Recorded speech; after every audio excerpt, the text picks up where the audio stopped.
Ed really said some pretty powerful things that hit home with me today. I think I needed that this morning. I don't really know where to start. I know life is guiding me and it's very persistent. And it takes everything away from me that gets me distracted to make me focus on what it is that it's trying to tell me and what it is that it wants me to do. And everyone is a messenger.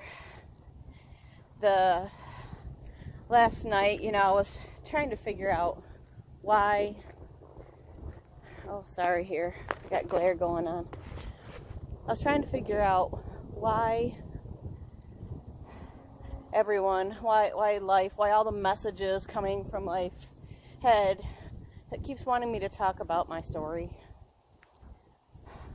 I don't really know where it is that it wants me to start. And,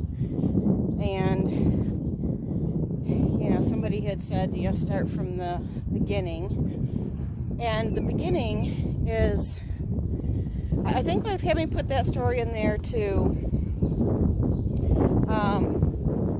The first one's there to make it known that, this is kind of what my life has been like.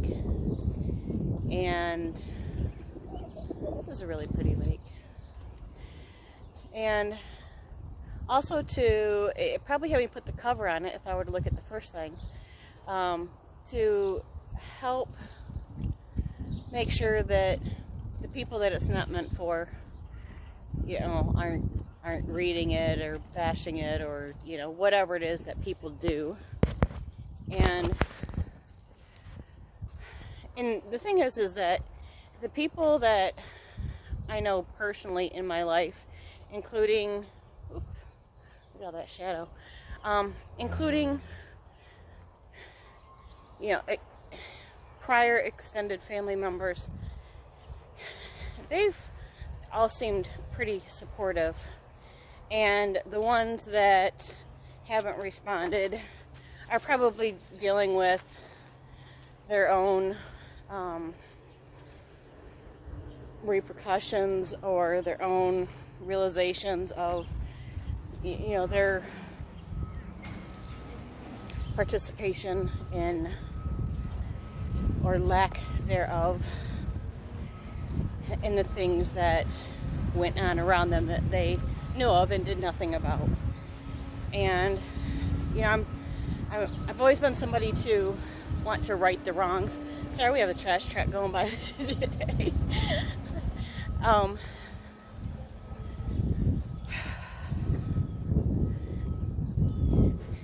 And being a recluse started when I was younger because of what I now understand is the environment that I was in. And it was not an environment that was conducive to love and joy and happiness and fun and all that stuff. And I'm glad that my kids are creating that for their own kids, because we always want something better for our own kids and their kids. My oldest grandson turned 14 about a week ago, a few days ago. I haven't hardly seen them, but they're in good hands, and I trust my kids.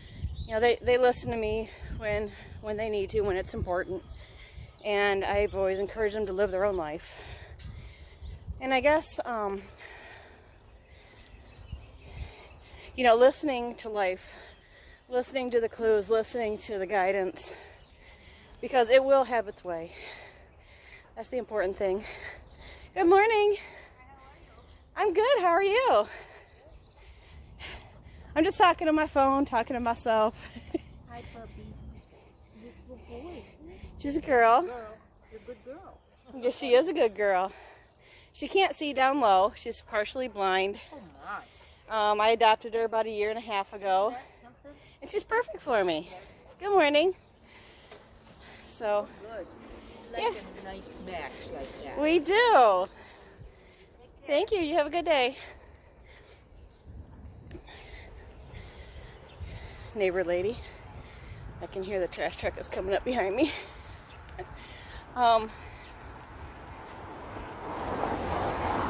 But we need to listen to life, and I guess that's the premise of what I call life's algorithms, is that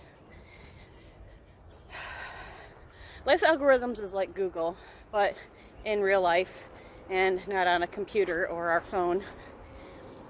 And what I mean by that is, we question things, and we ask why a lot. Why did this happen? And we don't always listen to the answers. Now, it's not always what we initially think, because there's usually a lesson involved, and if there isn't a lesson involved, then you don't have the right perspective. So, for instance, Piper had a play friend, and he was awesome. His name was Desi, and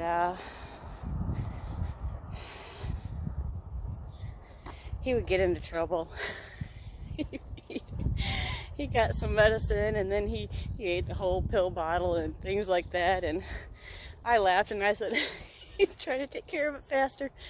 Or, he was saying, I don't need this shit.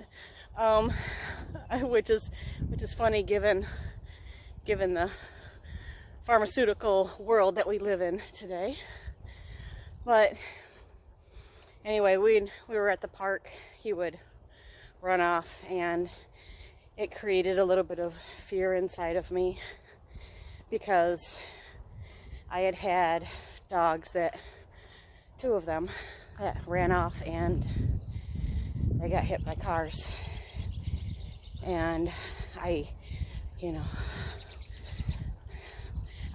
have Piper at the time, and everybody kept telling me to get a dog. I'm like, I don't want another pet. And they're like, get a cat, you got a cat. Or I'm like, I don't want another cat either. Cats live a really long time. Mine was 19. Dogs live basically half of that in general, not always. But at that time, I had said, if I got one, I didn't want one that would run off. And unfortunately, Desi got away from his owner and ran off and was hit by a car. And I know that my friend was asking why.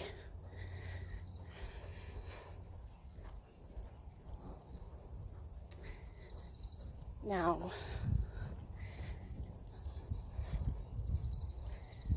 when we know about manifesting, and we've always had a lot of predictions, I try to understand where these cross.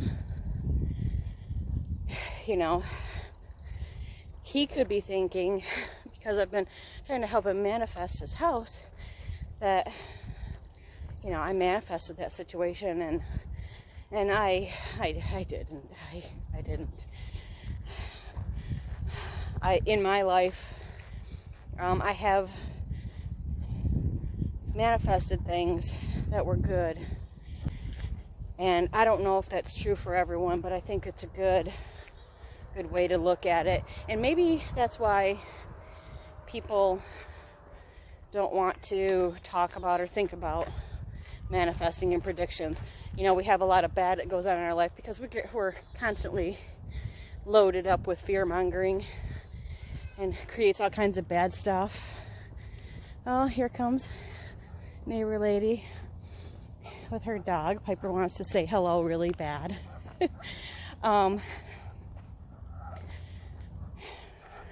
But I wonder if that's a differentiation. No, come on. Good morning, Piper. I know you want to play. Come on, good girl, good girl.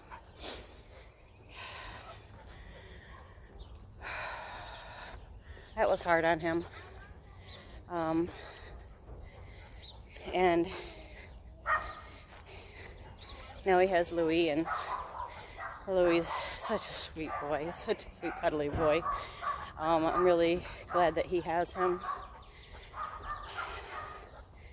And Piper still likes to wrestle. She's much older than him, but she's still very active and very playful, and she dances around. She's constantly dancing as we go down the street. So when I showed him a video the other day that I saw, that was, everyone's a messenger, right? And when we look into people, when we actually pay attention and we look at them, and for instance, I was looking at this profile and it showed me a video of somebody who looks exactly like my friend. But it started out as an armored vehicle, and I've been looking at armored vehicles, and that's what the algorithms do. But this one caught my attention because it started out with CEO something something something, and so I just and it was an armored vehicle, so I wanted to look at it.